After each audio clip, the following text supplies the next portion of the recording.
Lift the arm off the windshield so the arm stays in the upright position.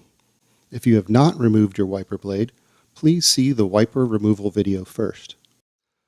For installation on a side pin arm, the connector you will be using has been pre-installed for convenience.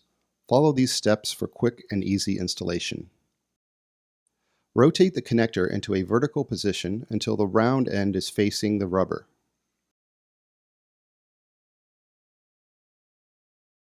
Insert the pin into the larger hole on the blade connector. Press down on the connector, locking the pin in place. You will hear a click sound. Test to ensure the blade is secure. Gently lower the arm back onto the windshield.